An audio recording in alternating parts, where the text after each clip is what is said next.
Good morning, everybody. This is your host, Crystal, and this is another edition of the 9 o'clock Meltdown podcast. And over speakerphone, I have the beautiful and fabulous, extremely talented Haley. Hello. Hello, good morning. Fabulous. Thank you so much for taking time out of your busy schedule to talk with me and the wider world about your music, your life, and what's coming up next for you. Oh, absolutely my pleasure. Yeah. Thanks for having me. Of course, of course. And now, Haley, you are a woman of many talents, and you also have many awards under your belt as well. You've been a musician for quite a few years, longer than I can count, probably on all my fingers and toes. But let's jump in. You've done so much. I mean, the internet's just you type it in and the internet's just flooded with everything that you've done.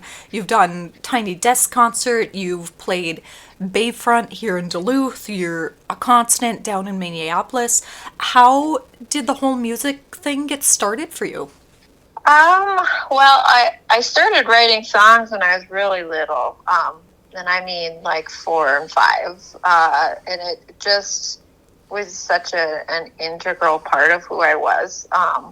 Who I am. I didn't really start, I don't think I ever really acknowledged that that was something that I wanted to do with my life until it was already happening.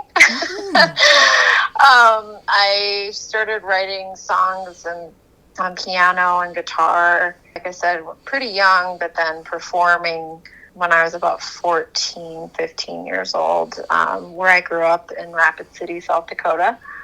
I would just do open mics and open for random indie bands and punk bands that would come through Rapid City. And I played a lot of cover songs and just sort of, it was just a hobby, really, something I liked to do. But when I moved to Duluth to go to UMD in 2001, after graduating high school, I kind of continued that path a little bit just in terms of playing open mics, just because it was something fun to do and a good way to meet people. I didn't really know a lot of people when I moved there and wanted to make a recording of the songs that I had written when I moved to Duluth. So I recorded a record at Sacred Heart, and Al Sparhawk from Low kind of got wind of that, and he ended up playing on a song. So did Charlie Parr, and then Alan asked me if I wanted to tour with Low. So I had just started my second year at UMD, and when I got asked to tour with them, I just took my books back. And that was that. So, yeah, it was really just kind of an unexpected turn in my life in a way. Like I said, it was something I enjoyed doing, but I never really sought out, being a performer, an artist as a lifestyle and a living. So, yeah, I kind of just buckled my seatbelt and here I am 20 years later, still doing the same thing, which is just, it's very bizarre to think about sometimes. So I try not to think about it too much. For sure. That sounds like an amazing story. Was it ever kind of daunting to you? I mean, here's Alan Sparhawk of Low. They were huge in the 90s and still are huge in the indie scenes and things like that. And then you've got Charlie Parr, who's huge over in Australia as well as the United States. And they want to record with you. Was that ever kind of daunting, or was it just kind of a very natural progression? I was definitely starstruck by Alan, because I was a big fan of their band, and I'm not going to lie about that. For sure, I was terrified of him, and I was totally intimidated. Charlie and I played around kind of the same time and got our feet wet, I guess, around the same time, really, in Duluth. So, he was kind of getting his start not that long before I moved there. And we ended up doing some touring together over in the UK a long time ago. And yeah, that's not to say like, well, I wasn't scared of Charlie, but I wasn't. I wasn't as nervous about Charlie. He was just kind of like, oh, there's this guy. He's really great. And he plays guitar. And hey, do you want to play on this song of mine? And he was gracious enough to do so. Mm-hmm. Oddly enough, we just did a show together for the first time in a long time at the Turf Club last month. I hadn't seen him forever, and I had asked him ahead of time if he wanted to play on Drinking Again from my first record that he had played on. And so when I got to the venue and I was like, hey, do you still want to play on that song? He was like, yeah, I listened to it. Like, why did you ever let me do that? Why did you ever release that with my track on it? It's terrible. And I was like, oh my God. I forgot how funny he is. Oh. It's not terrible at all. It's great. And he was like, that's horrible. I can't believe you released that. Oh. We are our worst critics. It's necessary evil, I think. I think so, because it perpetuates us forward. It makes us do better and try different things as well. So that's an excellent story. Absolutely fabulous. And now, I know from my time in the Duluth music scene and things like that, you were very instrumental in kind of forming the Duluth music scene with Charlie and Jason Musso and Mary Bew and all those guys. It was very awesome to kind of see how that cultivated and how that changed. Did you really kind of cut your teeth in Duluth, or would you say you really cut your teeth out there in the wider world? I mean, kind of what are the differences? You know, I keep in touch with a whole lot of people from that time period in my life, and all this time is gone by, and we still look back and say, well, that was a really special moment in time in that town. Mm-hmm. And you know, I don't know where I would be if I didn't move there. If I hadn't just decided, oh, I love Duluth because it's small, like the town that I grew up in, and I don't want to move to Minneapolis, and this seems comfortable, and I really like the lake. And that was that. You know, it was just like it just sort of seemed like serendipitous in a lot of ways that, you know, just moved there when I moved there and met the people I met when I met them. And it changed the course of my life. So I would say it's fair for sure to say that I cut my teeth. And, you know, once I moved down to St. Paul and started, you know, really touring a lot more, you know, that's kind of where I got my legs, so to speak. Yeah, as a professional, mm-hmm. I would say. Yeah, I can attest to that myself. I've done a lot of different things here in Duluth with the scene, the art scene in general. Had quite a few failures, but quite a few successes, and I'm still here in Duluth. I always told myself, I'm getting out of Minnesota, I'm not going to live here anymore, I don't like the cold, and lo and behold, 12 years on, I'm still here, so something happened. Yeah, it happens to us, it really does. Like, I'm looking outside right now, and I'm like, oh, how many times have I looked up flights to Cancun in this last week? I can't tell you. But it is what it is. And it's like, you know, there's something really special about, you know, I live in St. Paul. I love St. Paul. It's definitely home to me. And, but Duluth is it's precious to me. Mm-hmm. And when I go there, I feel like I'm going home in a larger sense of the word. And I once saw a shaman woman who told me that my soul, I had a piece of my soul in Lake Superior, and then when I came in human form to see Lake Superior, that's why I was attached to it. because I was like, oh, I recognize this place. This is where I need to be.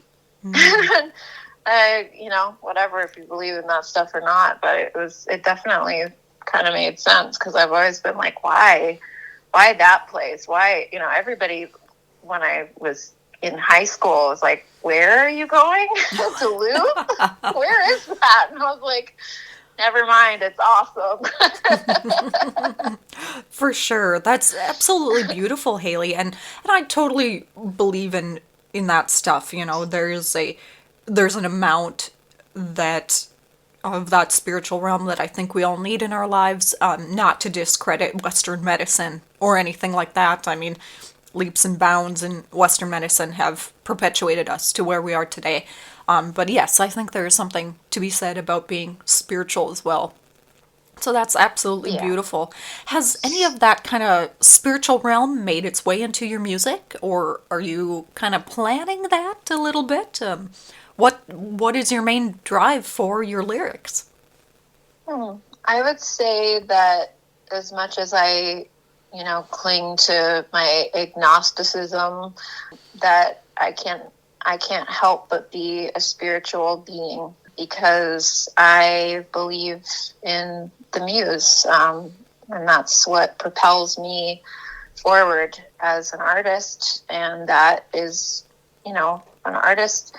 Being an artist is not. It's not a job. It's not just a job. It's the blood in your veins and in your skin and your eyes, and it's what you see the world with and how you exist in it, and all of that is palpable and kind of transmits in a way into what you create. I truly believe that. So I don't necessarily believe that there's a name for that, other than, it's just kind of a magnetism that certain people can tap into, and that can look very different to everybody, But for me, it's just always been very, like, I've been spiritually connected to the other and to whatever the greater, universal existence is, since I was a child. I believe in that mystery, and I also believe that I'm okay with not knowing what the fuck that is most of the time. I love it. I love it. Very well put. I think more people need to adapt that into their lives. There's a really beautiful Iris Dement song, that let the mystery be, and I think that's really just nails it. Kind of like it's all of this is whatever, and we don't know, and let's just honor that and be okay with it. We don't, but like also, acknowledge that it's pretty magical. Yes, definitely. It's all magical. And speaking of magical things, I was reading your blog yesterday, and you had written this beautiful passage, that when you had your first child, that people kind of looked at it as the death of your career. Yet you persevered, you went on a world tour with a baby. And that to me just sounds absolutely amazing. I mean, super mom right here, right over the phone. I'm talking to super mom. But what was that time like for you? I mean, were there any moments of, geez, should I hang up the reins on this and get a 9 to 5? Or was it just kind of like, no, this is my career, this is my life, and now I have this little one with me that can share in that as well? Yeah. Well, there's a Lauryn Hill song that I love that she wrote for her son. It came out on Miseducation of Lauryn Hill. I think that was in like 2000. She wrote a song to Zion, and there's a lyric in there where she says, "What about your career?" they say. And she was feeling a lot of pressure to get an abortion, from her agents, from people in her life that were like, you can't do both. And that was a long time ago. And that was still like in the 2000s, you know? So it's like women have always been told that story that, you know, you have to choose whether you want to be a mother or a whatever. And that's just bullshit. It's just bullshit. And to tell your child that, you know, you gave up on your dream because you wanted to be their mother is just unfair, because it tells your kid basically that they're limited to whether or not they procreate. And you cannot have both, and that's just not true. There's so many people that parent and also maintain a career, and you just have to make it work. And I can't say that, you know, that hasn't gone without an enormous amount of help from, you know, family and my daughter's father. And we've had a good co-parenting relationship in that sense, but it's not easy, and it's not conventional. But my kid knows that she's valued and that art is valuable, and that's what mom does to put food on the table. And that, like, I do it because I have to. And I also I'm their mom, and that's like a huge part of me and who I am as well. And they can coexist pretty beautifully together. So, you know, I'm 6 months pregnant right now, which is definitely, it was like a surprise in a lot of ways, but I'm just, you know, kind of reliving a lot of those thoughts in a different light, and just like I feel so much more calm about it this time around, where I'm just like, nah, I got this.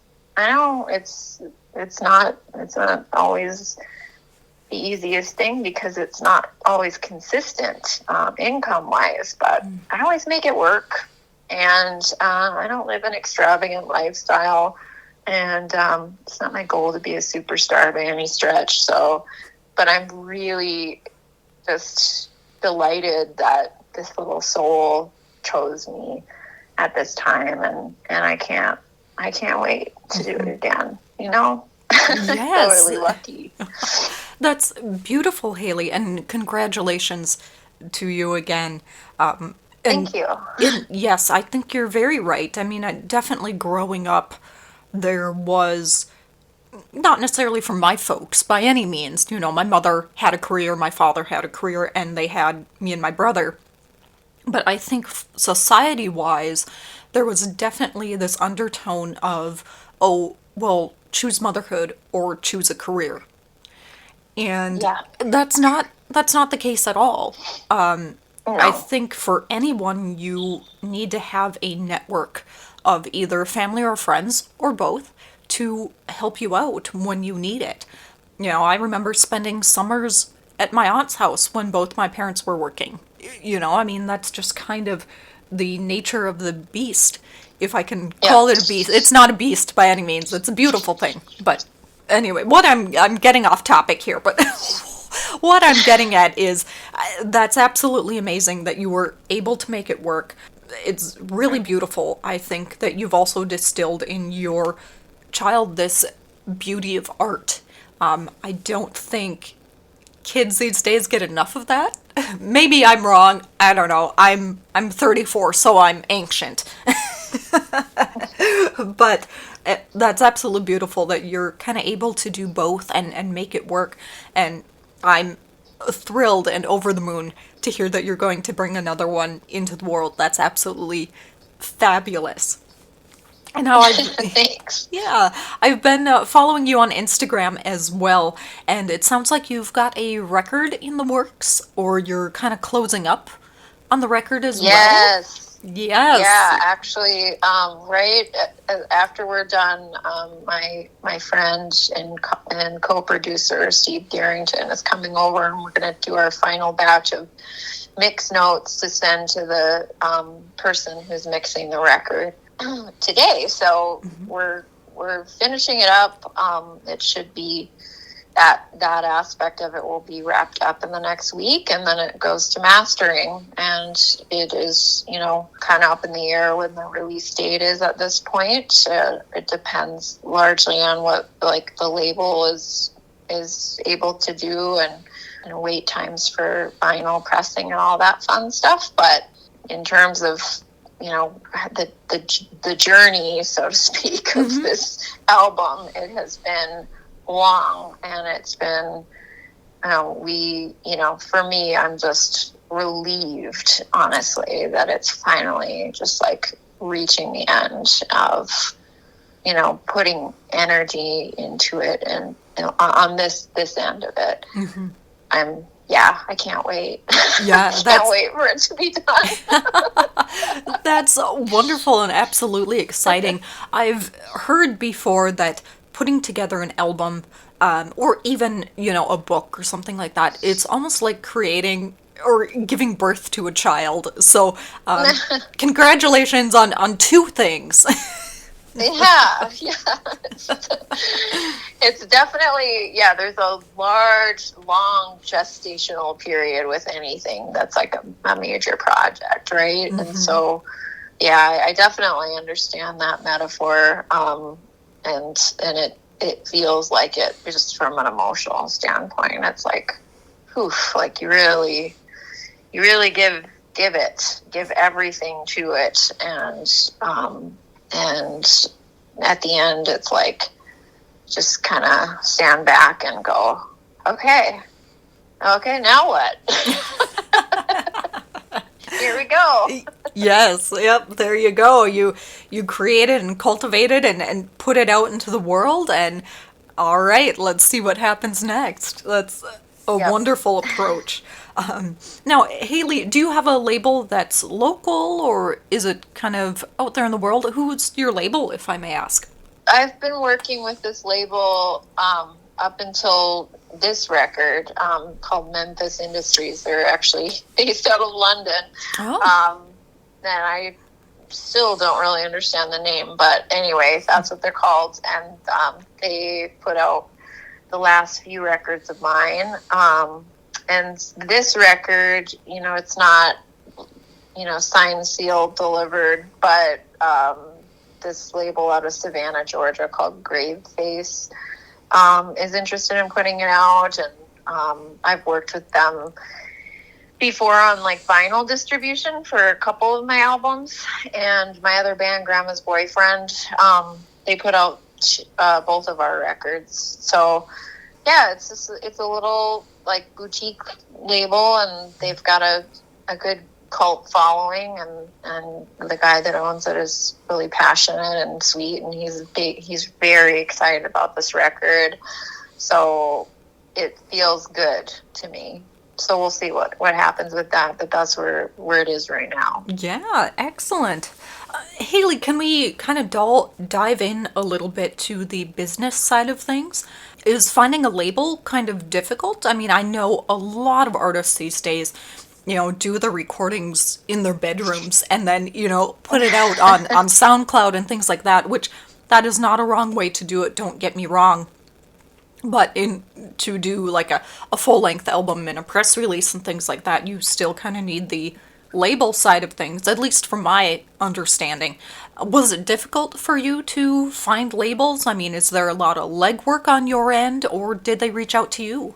For me, it hasn't been difficult, but it's also, I think that question has a lot of different paths to it, because it's just a really different business than it was 20 years ago. When I was a teenager, I mean, geez, it was you did major labels or you did indie, and now it's you can do everything yourself. And that's wonderful, and also has its downsides, of course. And so finding that good balance, and it really just depends on what you want. If you're fuck it, I'm going hard balls to the wall on this, and I want to be at the Grammys next year, then you better get a label, and you better have a manager and a booking agent and a press person and a radio person, and you better get all of those things chugging, and it's a machine. It takes a lot of work to get an album out, in a major way. So that doesn't necessarily mean you need a major label, but it just means you need to facilitate a lot of moving parts. So if you don't have like a lot of expectations for that, or you want to just like see what happens, then yeah, you can do something that's a little less involved, or you can do it yourself. And again, that's just, anyone can hire PR people and radio people. Like, you just pay a retainer just like you would with anything else, and have people work your record. And the good side of that is that you're capable of doing that. The bad side is that nobody's invested, and therefore, like, you do not have, there's no guarantees in any capacity with any way you go, but you don't have somebody who's like, hey, I just dropped $20,000 into making this record, and I'm invested in making this happen, so you better believe I'm going to send it to every fucking radio station, and I'm going to hit every contact that I have to make sure that this gets in everybody's ears, and we're going to work really hard to make this happen because we spent money on it. So it's kind of like, the business side of it is business. It's like any other business. It's like, okay, cool. Well, it just depends on if you wanna grow a conglomerate and a franchised corporation, or if you want to just have a little lemonade stand out back. I love the analogy. But no, Haley, that is very true.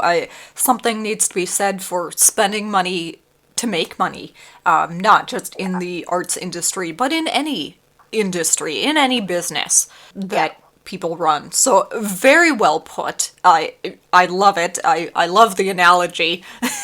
I'm going to use that in the future. But if we can take a moment to talk about your band, Grandma's Boyfriend. Now, I saw you guys perform, several years ago at Homegrown. How did that come about? It's got a very unique name that I tend to giggle at every time I read it or hear a song of yours. So how did Grandma's Boyfriend come about? Oh, the cart came before the horse on that. I thought about the name. I thought, God, that is so funny to me. I want to have a band called Grandma's Boyfriend. And then it just sort of happened. It really just willed itself into existence. My friends and I just started jamming at one of my rehearsals, a Haley rehearsal. We started just messing around and writing a song off the cuff, and I was like, this is great. This is really fun. We should do this again, like just this. And so we did. We just kind of started cutting songs together and playing out live and just doing experimental sets. So we just, got some friends that were booking underground venues at the time around the cities, and I don't know, we just kind of plowed our way through. And then the songs sort of became, they went from this nebulous, like weird sort of new wave punk jam session into these little concise songs that we have been playing for the last 10 plus years now.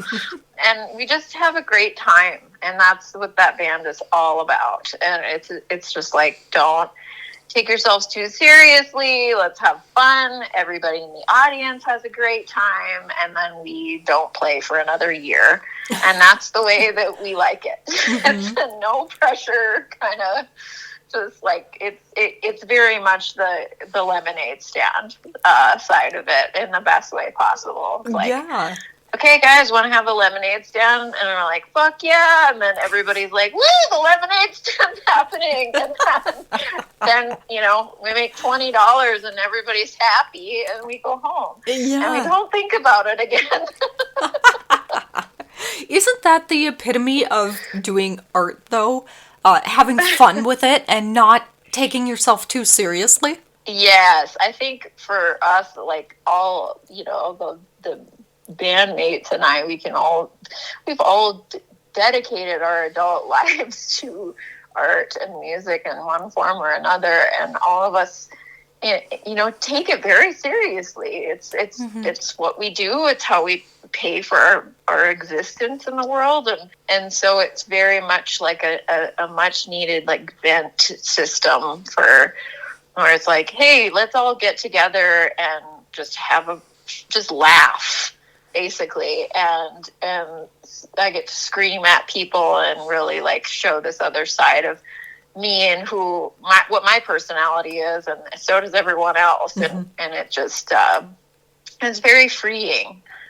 It couldn't really exist any other way, I don't think. Haley, that's absolutely amazing that you are able to be kind of this smooth, folky singer-songwriter and then be a new age punk at the same time. I think that's what we all try to be. We try to be this duality in our lives, and some of us do it better than others, and I can say that you have done it the best. Aw, thank you. I think I was a punk. I was born punk, and I grew up listening to that and going to shows and all of that. Like, I was never really, didn't really ever dress the part, mm-hmm. but it's in my spirit. It's definitely like a spirit connection that I have, where I just love it. I love the energy, and it's just a part of who I am. So yeah, it's nice to be able to show that side of me, because everybody that knows me knows that I'm really just pretty weird and goofy and funny, and like I don't really take myself too seriously, and then I get on stage and perform these songs that are very like heavy and mm-hmm. sad and whatever. They exist in their own way, but mm-hmm. so when I started singing with grandmas, it was like people were like, hey, there you are. Like, yeah. We finally found an outlet for it. Yeah. Well, Haley, I love it. And I definitely feel that you're a spiritual sister to me, because I am in the same realm. No, I do not shop at Hot Topic anymore. But I definitely have that side of me too, that, if everybody's going straight, I'm gonna go horizontal. So yeah. I love it. Haley, thank you so much for taking time out of your extremely busy schedule to talk with me in the wider world about your art, your life, and your insight. It's been an absolutely magical half hour. I cannot express enough gratitude and enough love for what you do and what you have going on right now. Best of luck with the new record. I am super excited to hear it and to have it be shared with the world. Best of luck on new baby, new life, and new challenges that way too. And this will not be the last time we talk. Oh, thank you so much. That was really fun. Yeah, keep me posted when you decide to release it. Of course. Well, have a fabulous day. Thanks, you too, Crystal.